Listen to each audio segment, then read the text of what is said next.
Stacy, it's time for us to fess up and admit that we're both kind of obsessed with our hair. Megan, you're spilling our secrets. But it's true and kind of with good reason. I'm the daughter of a hairdresser, and you have gorgeous hair. I'm obsessed with your hair too. Even though I'm low maintenance, I really do take hair health seriously, and I'm always excited to find products that help. So I'm pretty stoked about our latest sponsor, Nutrafol, a 100% drug-free, dermatologist-recommended hair growth supplement. I'm also thrilled to be trying Nutrafol, especially since my PCOS can cause excessive hair loss, especially during hormonal shifts like postpartum and premenopause. Postpartum is actually when I first became serious about hair health. Did you know that more than 50% of women experience excessive shedding naturally within 3 to 4 months of giving birth? I did, and I totally experienced that too. Nutrafol Postpartum has ingredients that can help bring your body back into balance. It's breastfeeding friendly and OBGYN developed using clinically tested natural ingredients that help support whole body recovery and fill nutrition gaps that help manage shedding and grow stronger, thicker hair. And an added bonus, you may also notice improvements to your overall well-being, including more restful sleep, less stress, and better skin and nails. Who doesn't want all of that?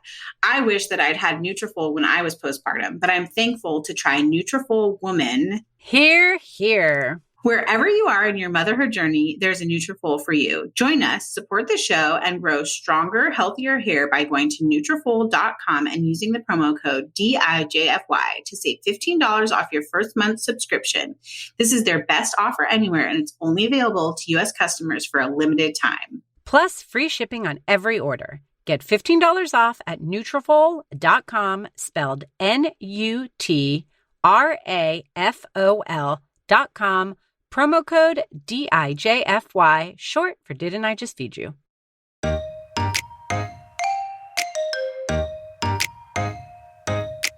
But I find people think they have to somehow take away every single thing that's part of the original recipe of something, and then for some reason they think they have to make it healthier, and you don't. Welcome to Didn't I Just Feed You? A podcast about feeding kids. Hi, I'm Stacy. And I'm Megan. Before we get into this week's episode, just a sweet little reminder to subscribe right now, right where you're listening. And if you haven't left a review, now's a great time to do that. We want to help as many other busy parents and home cooks find us, and those ratings and reviews really do help get people there. Whoop, whoop. That was so sweet. Okay. Let's dive into this one because it's a juicy interview that's part of, I don't know, we call it a series, but it's been quite a while since the first episode. Basically, we want to take time over, several months to just explore plant-based eating with kids. We're not trying to push veganism or vegetarianism.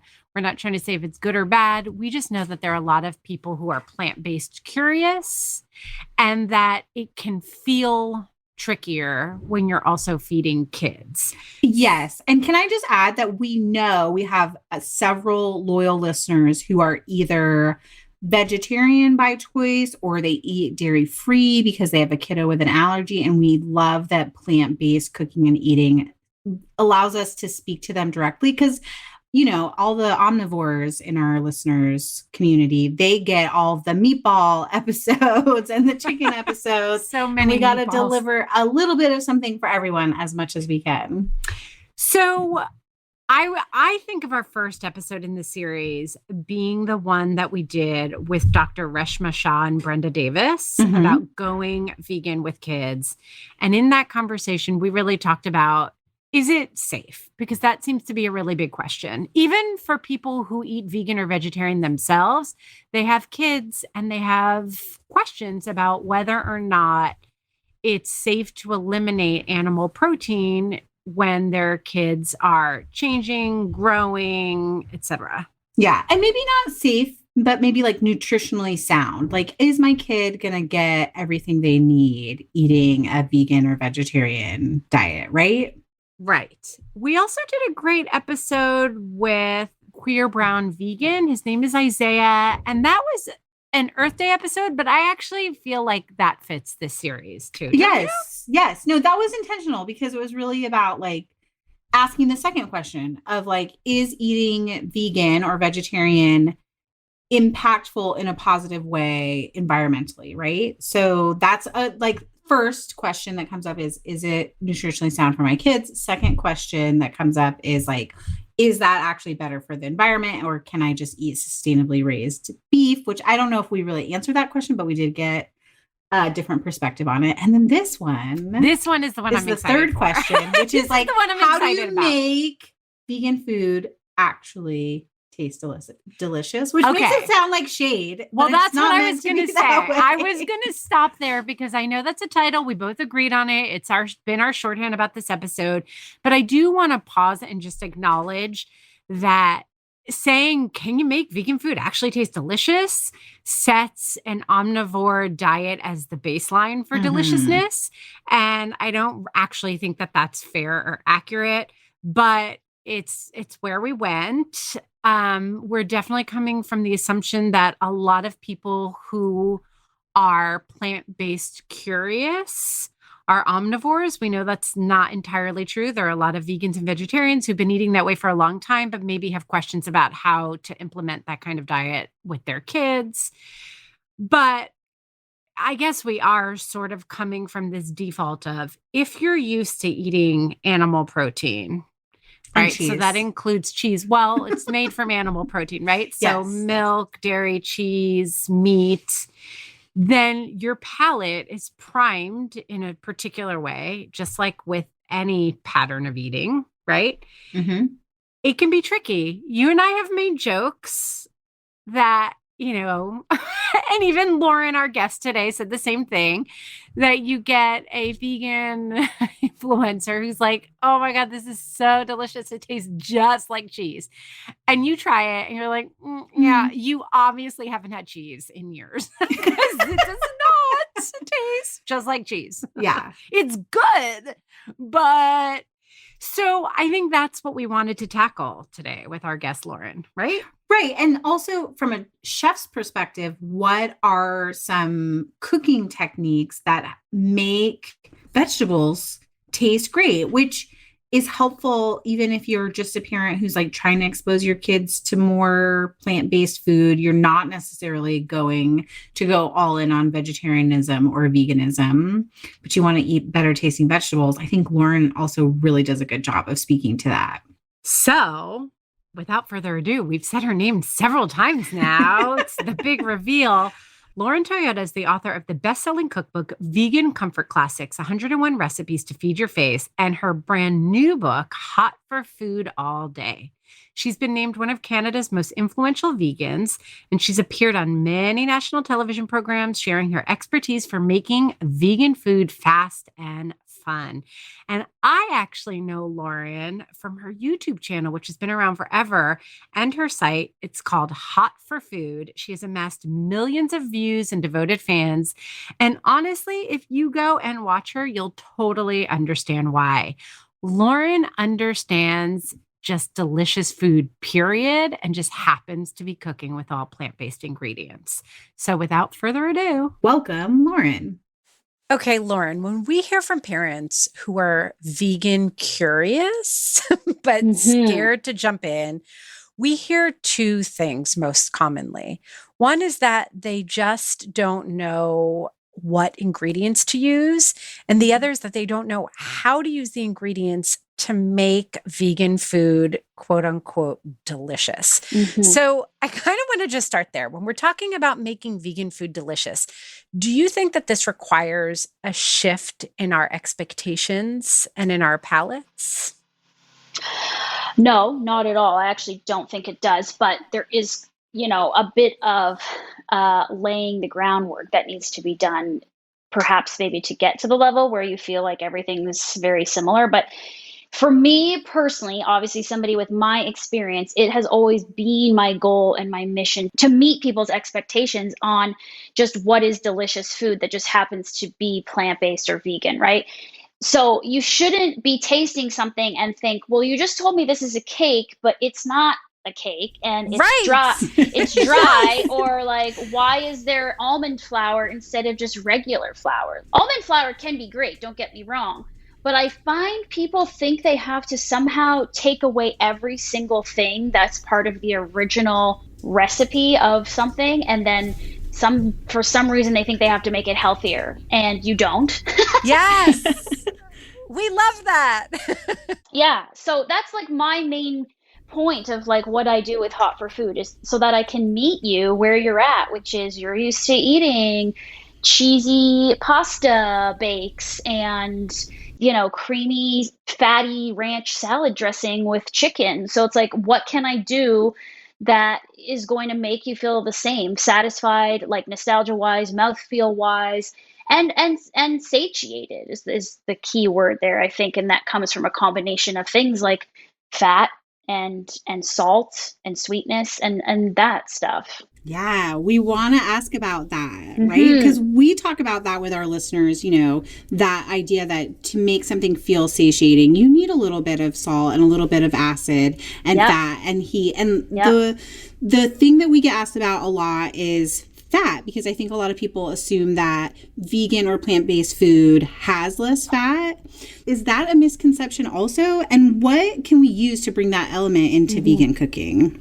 Yeah, it's certainly a misconception. And I even fell into that main misconception when I first went vegan 11 years ago, is that we all have it in our head, and I don't know why this is, that it has to be, like I said, sugar-free, oil-free, gluten-free. And these are just all preferences. These are not prerequisites to being like a vegan. And we also need to separate these ideas that vegan somehow means healthy. You can certainly start to eat more plant-based for your health. There's obvious benefits and science to back that.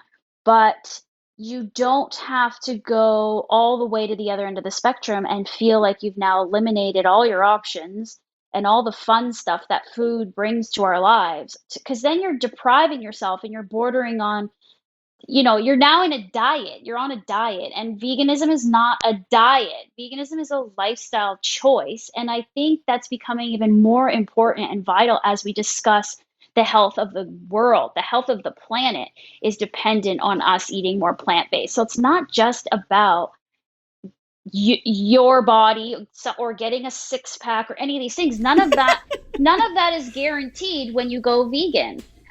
So there's a huge distinction between that, and I'm glad we're having this discussion, because I always just want to talk about food and not put these restrictions on it, or these like expectations and levels of perfection. There seems to be this perfectionism that goes with veganism that we need to get rid of too, because that's why people aren't more eager to just, take a step into the whole scene, because they're afraid of getting judged. They're afraid of doing it wrong. That's my rant on that, first of all. So fat, you can eat a high fat, unhealthy junk food vegan diet if you want. That's your decision. But I'll tell you, you are having a less carbon footprint by doing that, even if you're eating Beyond Meat every day, which is high in fat, made from coconut oil. And in my personal opinion, feel that is healthier than eating saturated animal fat. But others may have a strong argument for why it's not. But for me, it makes the most sense because it has way less of a carbon footprint, way less water waste. I feel better eating it. I don't feel bloated when I eat it. And I feel satisfied like I just ate a burger made from red meat. So for me, I've just hit like 5 markers of what I need to feel like I'm healthy, right? I love that you're talking about this, though, because when you're feeding a family in particular, you're starting to make food choices for other people. And in doing so, you're also influencing their future food choices, right? So kind of separating the choice to eat vegan food from this idea of personal health as it relates to the way that your body looks, or to the way, it really makes a lot of sense that we want to think about the planet. We want to think about like how you feel. You want to experiment. You want it to taste good. Kids want food to taste good because kids are coming to food without all of the BS that we have built up over the years. And you put something in front of a kid that doesn't taste good, and like, oh, why would I eat this? Yeah.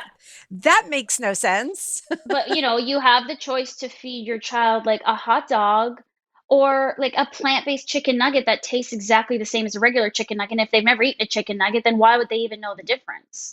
Yes. Yeah. So, and I use hot dog as an example because I see everyone feeding their kids cut up hot dogs. And like, look, no judgment, everyone, they're cheap and whatever. But I think you're right that it is. And I don't talk a lot about feeding families or kids, but as I get older and think about maybe if I want to have a kid, these are obviously choices I'm going to make because I live a vegan lifestyle and so should my offspring, or so would my offspring. But when you introduce foods, you have a huge opportunity to shape that story and that picture. And I think focusing on the environment and the fact that this little person is now going to live in a world where most likely they won't have as easy access to the stuff we grew up eating, you have a real big opportunity to shape their perceptions and that type of thing. So I do think that is an important conversation.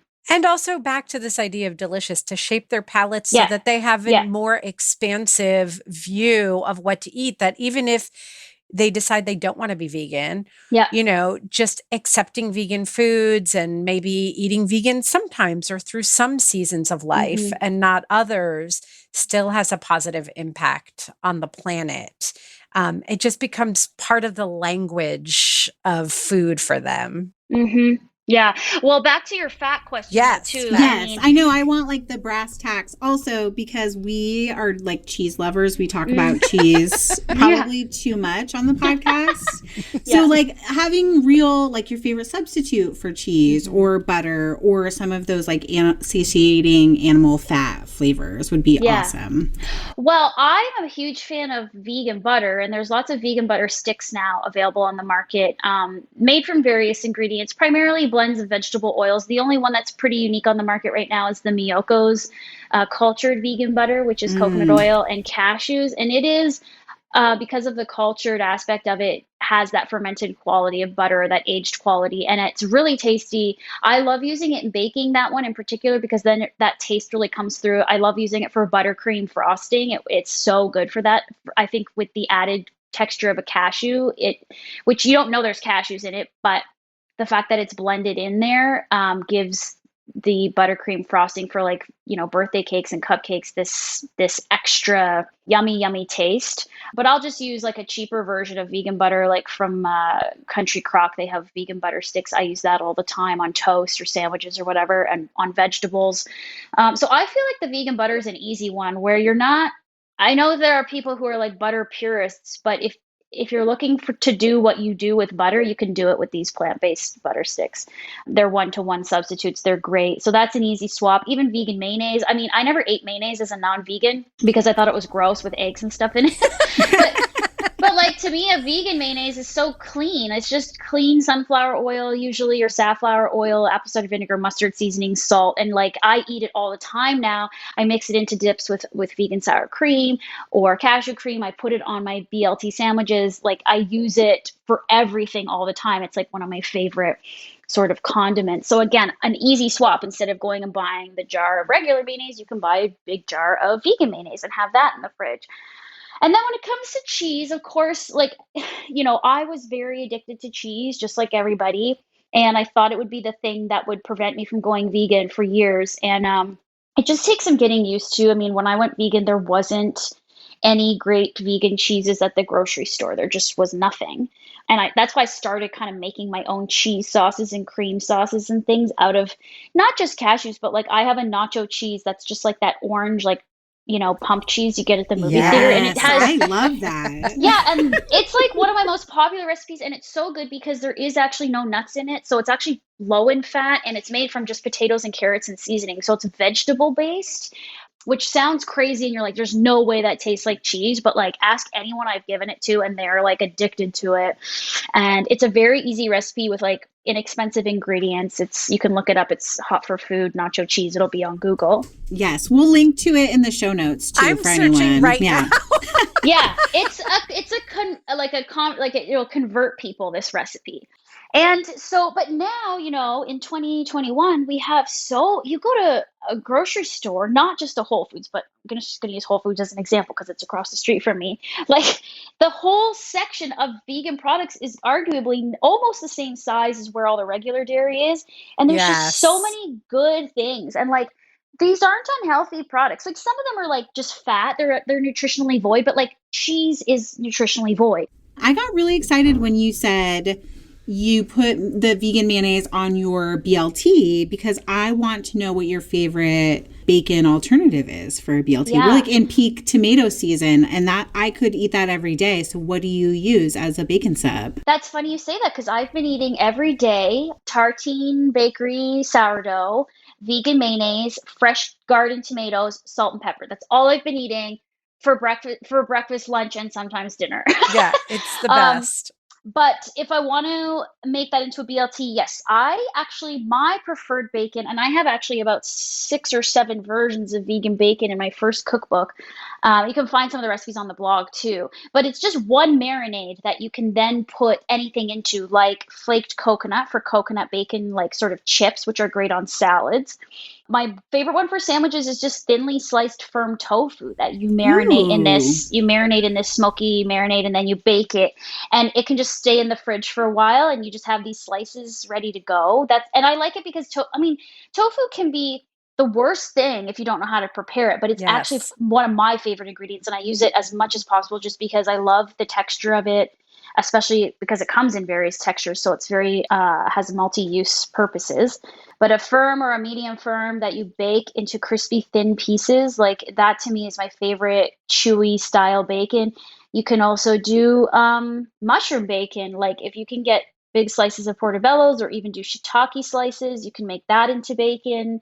So there's lots of options. In terms of pre-made bacon on the market, there aren't that many great ones. In fact, bacon is something that still needs to really be worked on, but I pretty much prefer making my homemade stuff anyways. Yeah, it's probably way less expensive too. Yeah. It Yes. is. It's cheap, right? Like a brick of tofu will make so much bacon. You'll have multiple sandwiches out of it. It is less expensive to make your own for sure. Yeah. I love that you brought up tofu because I feel like this is the summer where I personally have unlocked tofu for my Great. family. Like realizing that I can crumble it and pan fry it, and it has like my 6-year-old will be like, "Oh, this crispy chicken," and I'm like, Yeah. "Yeah, yes, that's what we're eating." So I can't wait to try the bacon tofu. Yeah, do the bacon up. Yeah. So we're talking about bacon, we're talking about cheese, mayo. Let's just have a basic rundown of the most important ingredients to keep in your pantry if you want to make delicious, simple vegan home cooking. Right. And this is a good question because people may be surprised by the answer, but it's like most of these things are things you probably would have in your pantry even if you're not vegan, because they're all like, I guess they call them like flavor boosters, but like soy Yes. sauce or gluten-free soy sauce, coconut aminos, tamari, these are all in the same category because people may not want soy sauce, they may want coconut aminos, which it tastes like soy sauce, so you can do it as a substitute.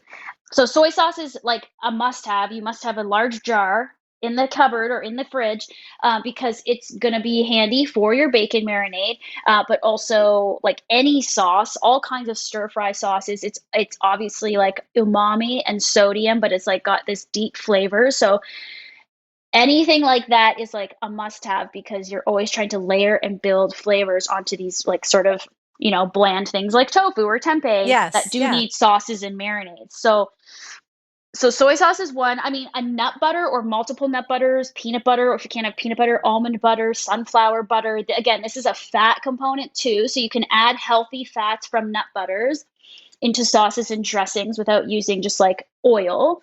Even though there's nothing wrong with oil, but just if you want to have something that's a little richer, can emulsify really well with like soy sauce. You can make an easy peanut sauce with just like almond butter or an almond sauce, almond butter, soy sauce, lime juice, hot sauce, Yum. like that's it. And that can go on tofu, that can go on noodles with broccoli, things like that. So a nut butter, a soy sauce. Miso paste is a big one that I use in a lot of my cooking because miso is umami as well. It's fermented soy paste, but you can get miso made from brown rice or quinoa, chickpeas, all kinds of things. Again, if you have to avoid soy for any reason. Nobody needs to avoid soy, but some people do based on health issues and allergies. So when I say that, it's just like eat as much soy as you want. There's no problem with it unless you have a specific issue with it. But miso is a great flavor booster. Again, umami. I make like a ginger miso tahini dressing. So tahini is like sesame butter. So you'll find I'm always blending like essentially those three things together. Like something umami-ish with sodium and like a deep, rich flavor, and then a nut butter or something fatty.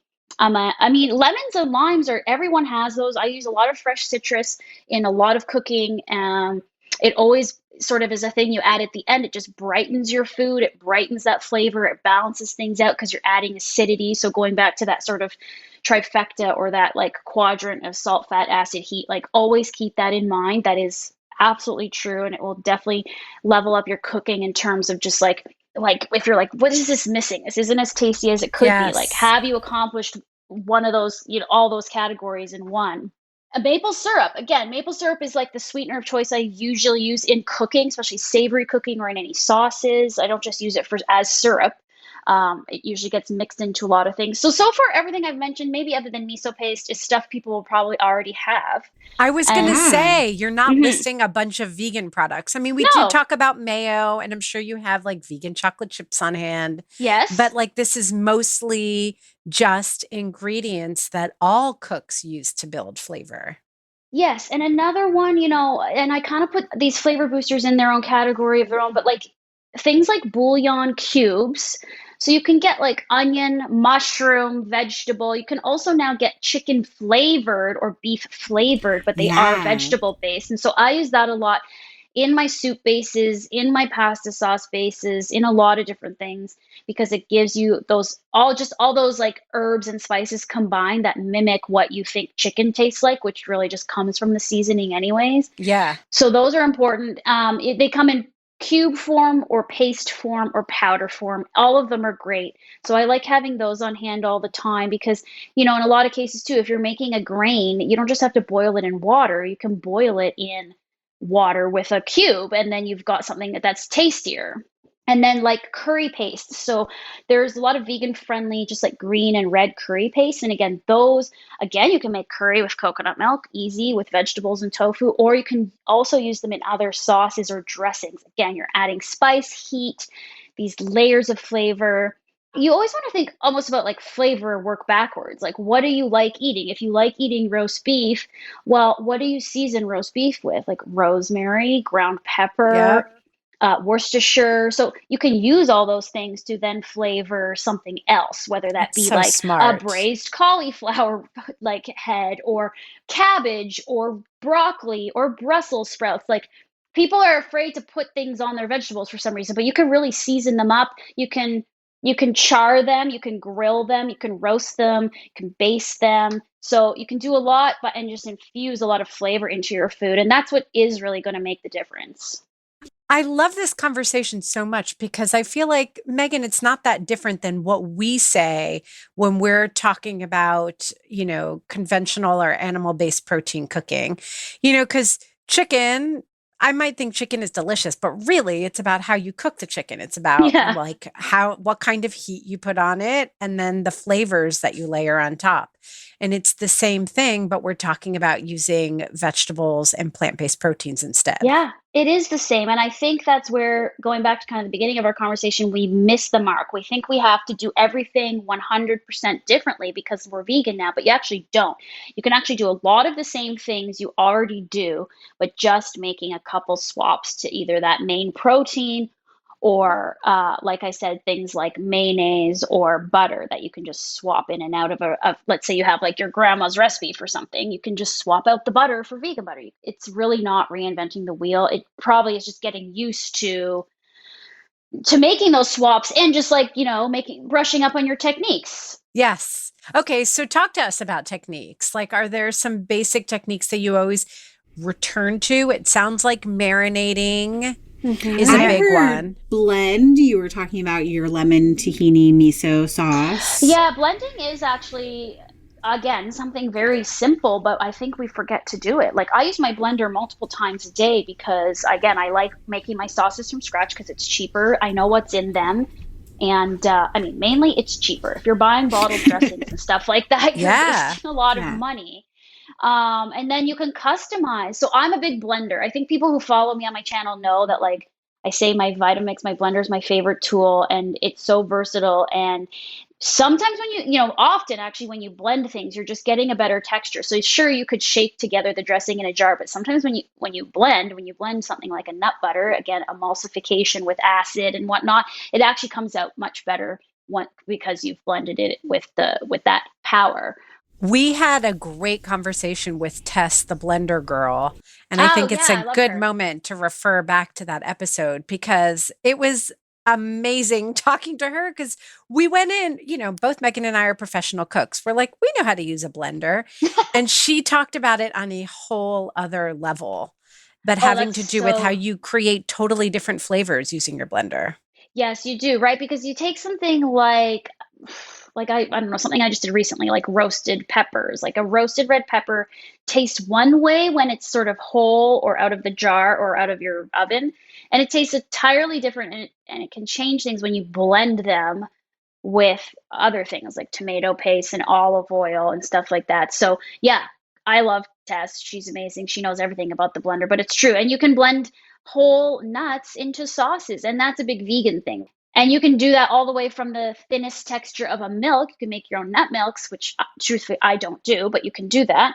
And then you can make like just with less liquid, you can go all the way to the butter texture. Or again, we're going in an in-between texture and getting something like ricotta cheese or like Yeah. even blending tofu. I blend so much tofu. Like I make a homemade cream cheese that's just tofu and a bit of coconut oil and seasonings, and it's super simple.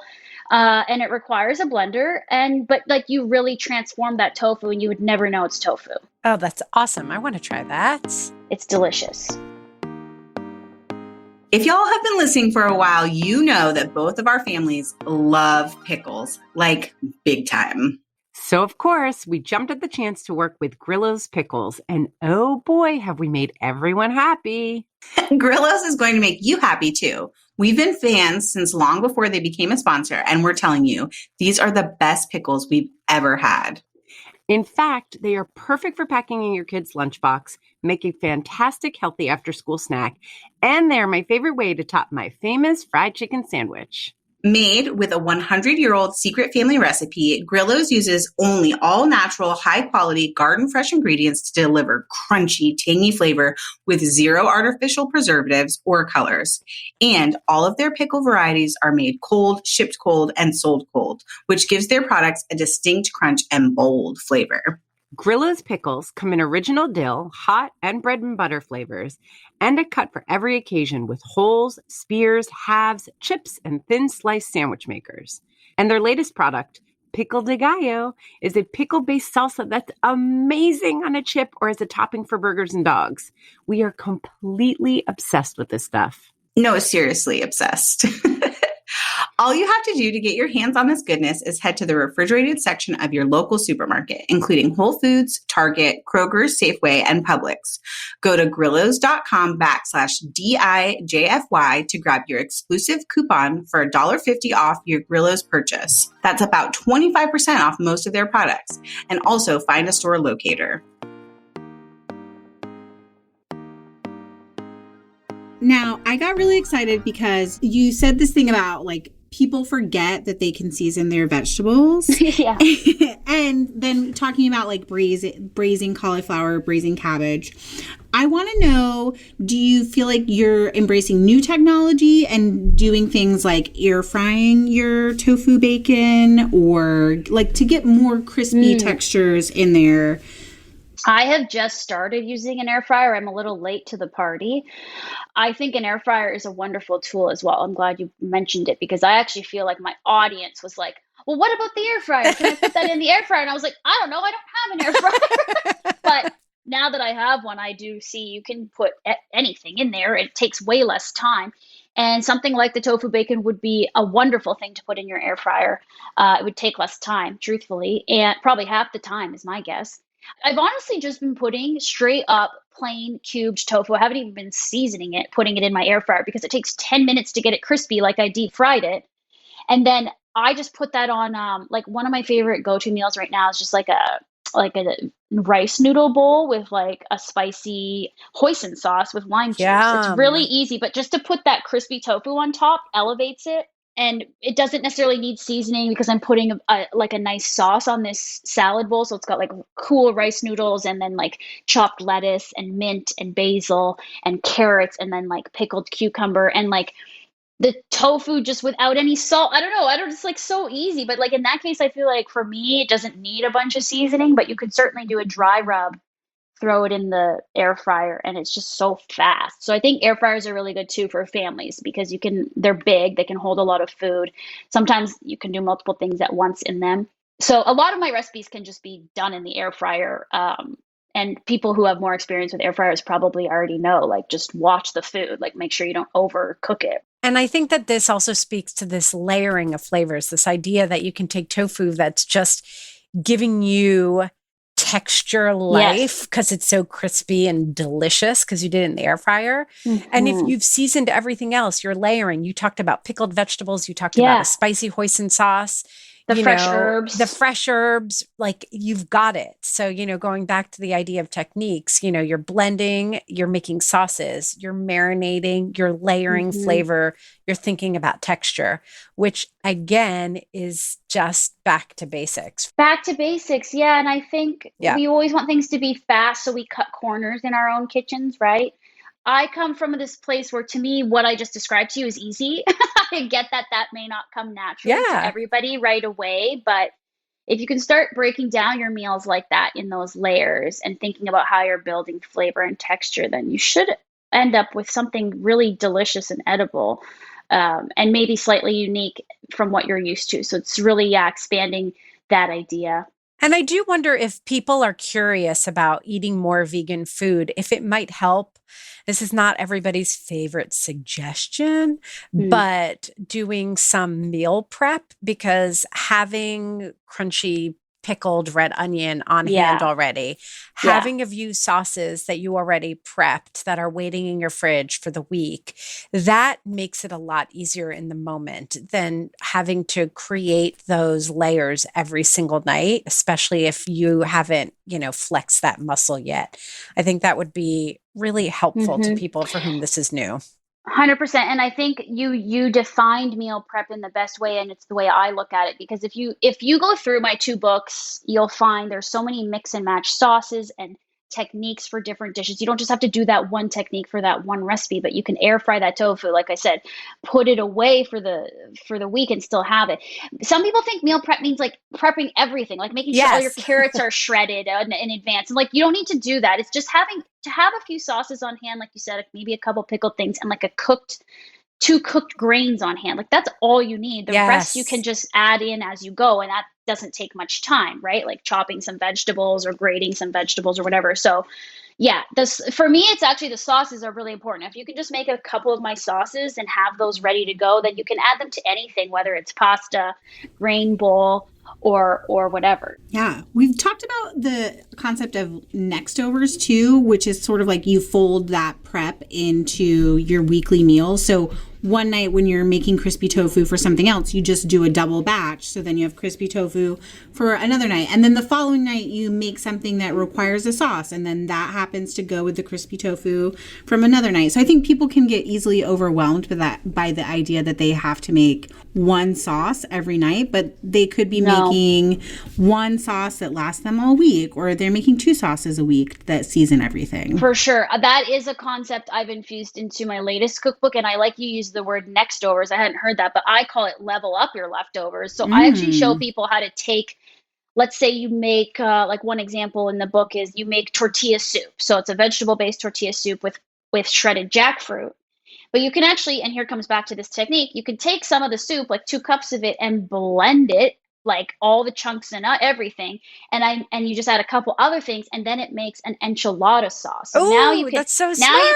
Now you can make stuffed enchiladas in a bake with this sauce and use that leftover soup. So I'm really showing people, like, so you don't have to eat you don't have to eat soup 5 days in a row. You can just eat soup for 1 or 2 nights and then take what's left over and transform it completely into a whole other dish. So that to me is, again, a key thing of like keeping things interesting, making sure you don't get bored of this like new plant-based idea that you're trying to work with, and keeping things really flavorful and using those basic techniques we've outlined today over and over and over again. And then you'll get really used to doing that. And I feel like I've empowered my audience who's been following me for a while to start doing that on their own. They're like, they'll tell me, they'll be like, I blended this into this, and they've just made up a whole new thing out of my recipes. And I'm like, yes, that's what I want you to do. Like, you don't have to follow my recipe. These are just ideas. And now you take it and run with it.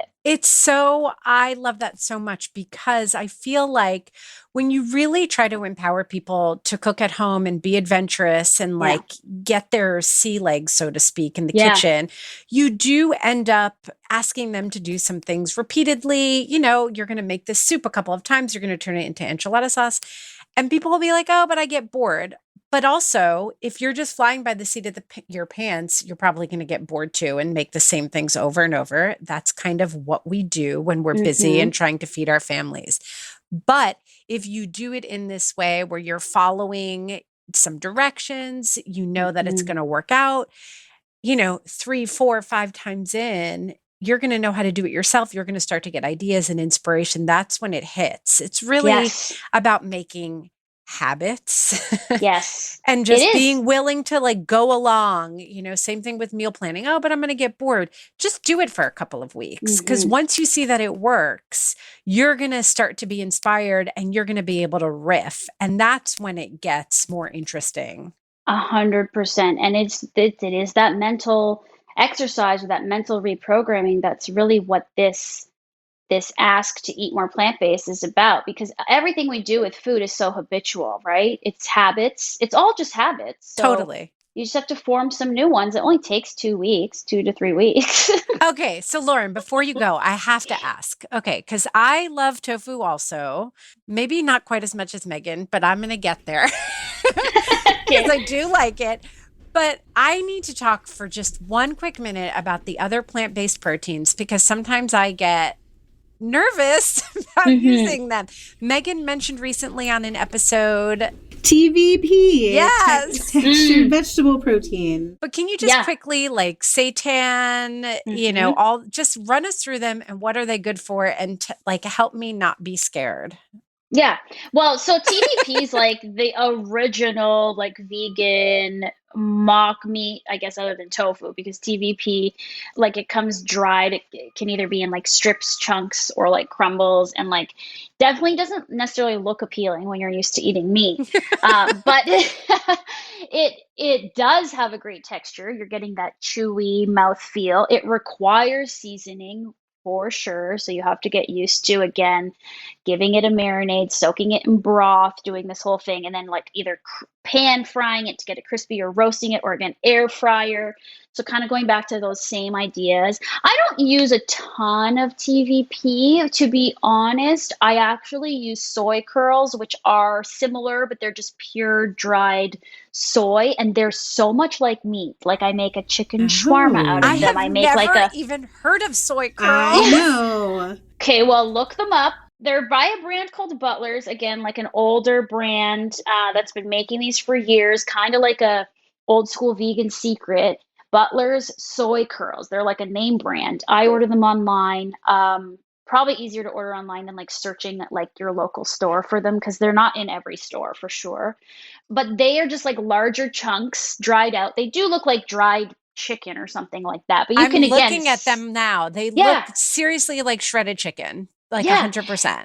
So I have a lot of recipes in the new book that use them, actually, because they're kind of I was experimenting with them for the couple of years prior to making this book, and I just found them to be so good. They're so filling, and you can do different things with them. You add whatever seasoning you want. So like I said, I have a chicken shawarma one, but then I have like more of a beef soy curl thing.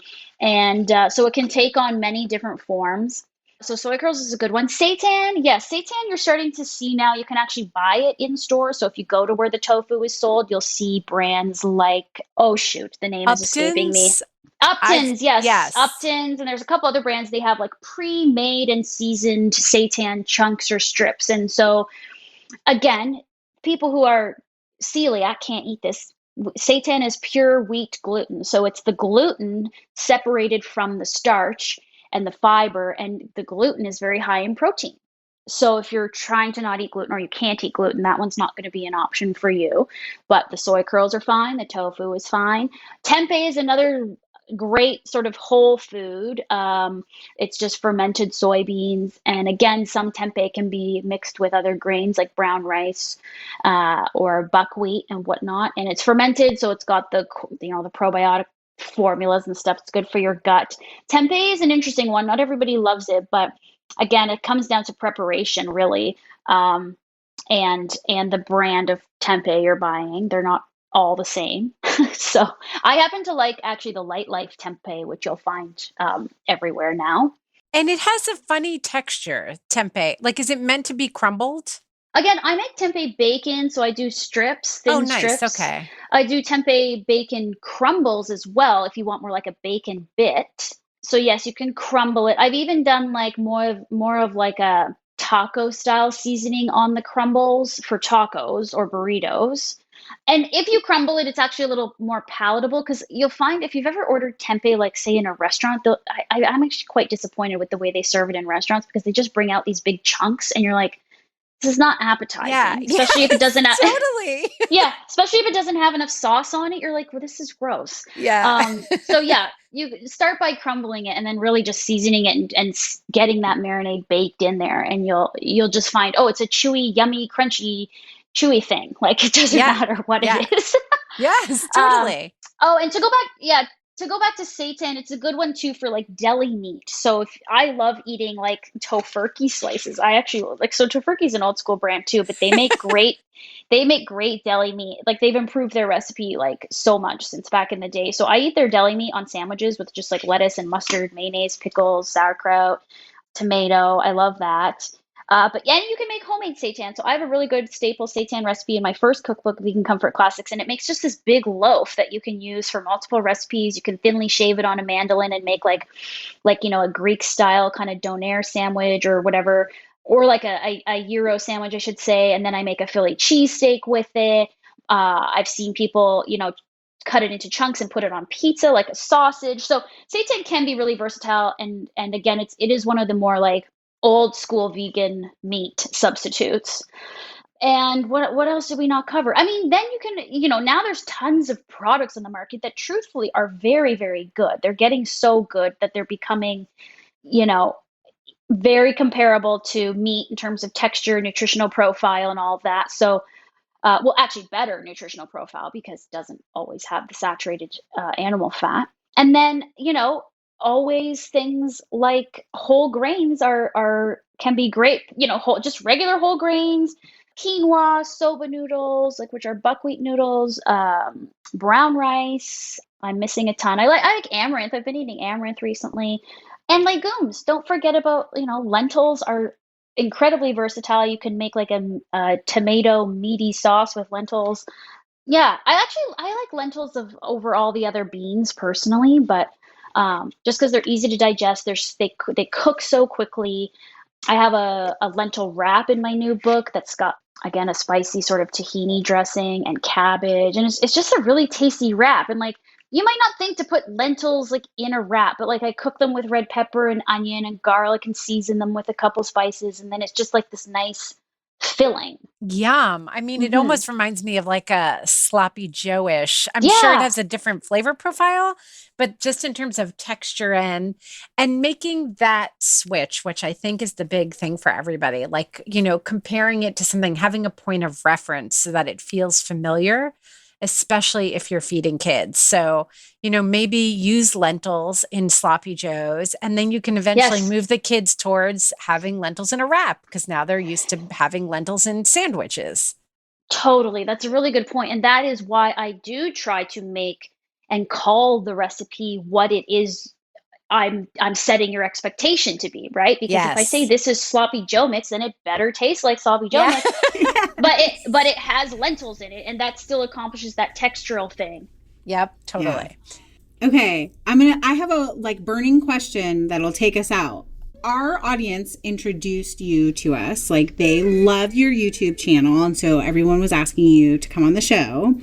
But if we were going to try to get the other busy parents and busy home cooks who listen to Didn't I Just Feed You to buy just one of your cookbooks to start cooking more vegan food at home, is it Hot for Food All Day, which is your brand new cookbook, or Vegan Comfort Classics? I know it's like choosing between a child, but but listen, we do it. Do that. We do it with our real children. So yes, of course. I'm glad you're being honest about that.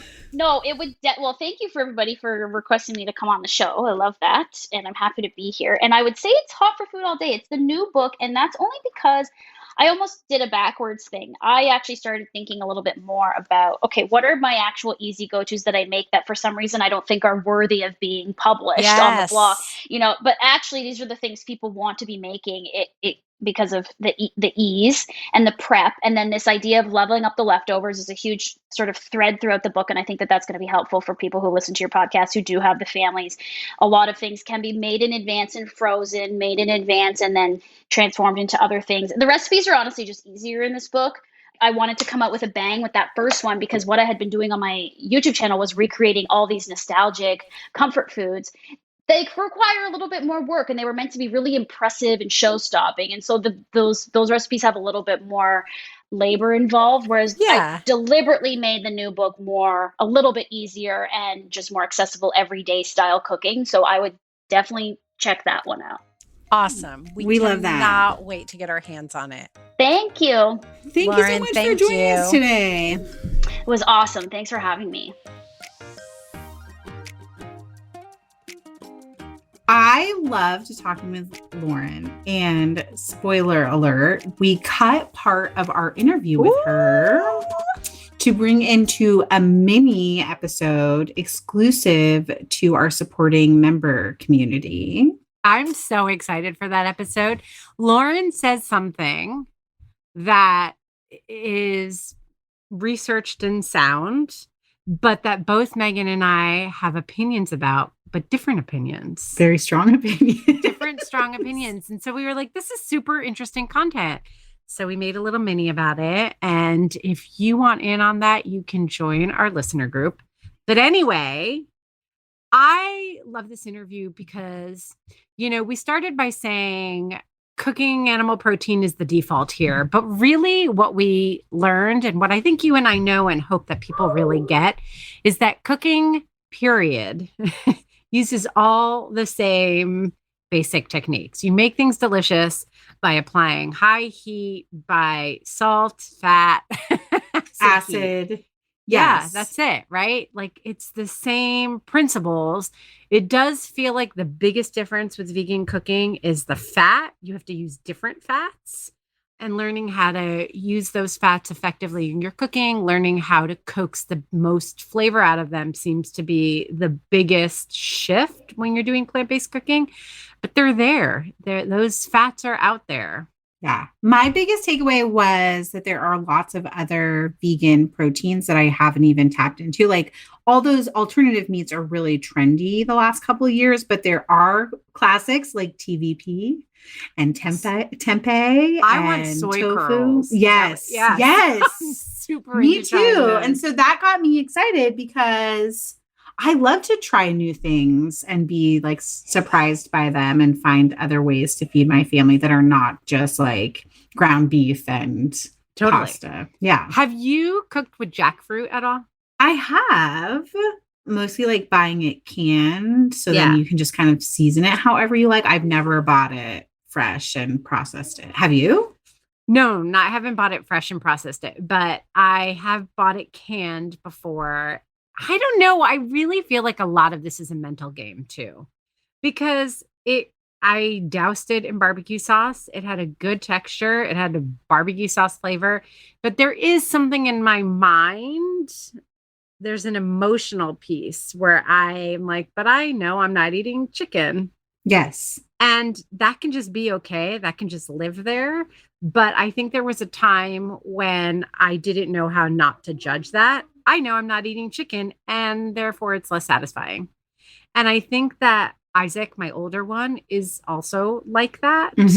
Like the minute he knows, he's making a judgment instead of just letting like his mouth and taste buds experience the food and just accept it for what it is.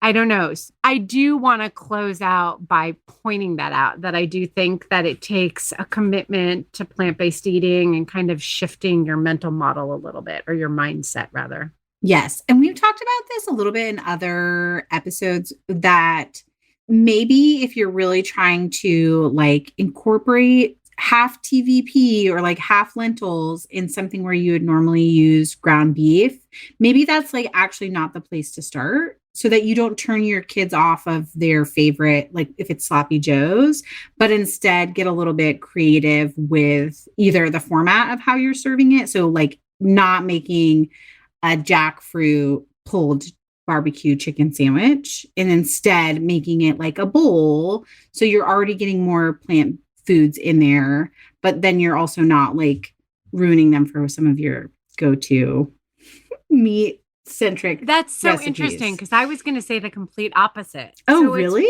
yeah, because I feel Okay. like just psychologically, I feel like, well, first of all, I think both pieces of advice are equally valid. Right. And I Like, think it what depends do you on the know about your family? That's right. Right. Like Isaac might be more judgmental if you're trying to give him a burger that's half mushrooms. Yeah. Maybe? I don't know. I mean, I feel like if I put jackfruit on a plate and made a bowl, he'd be like, WTF. I think he's always going to be like, WTF, right? But if I make it as close to his, like if I build on something I already know that he likes, and I don't know, I feel like that would go over better. Also, the goal isn't to get them to like take their first bite or And be eat their like, I first love this. Yes. Yeah. I mean, that's not realistic. If we put that kind of pressure on us for every meal, we Right? wouldn't be still in the Exactly. game. It's just like, okay, like he was like, this is good. It's just not as satisfying as chicken. Okay, like that's totally fair. But he ate it, and I can do it again if I'm so inclined. And like over time, your taste buds adjust, your mindset kind of shifts because you're used to it and it's something new. But typically, you know, I've always started with foods that are familiar and that they like. Yeah.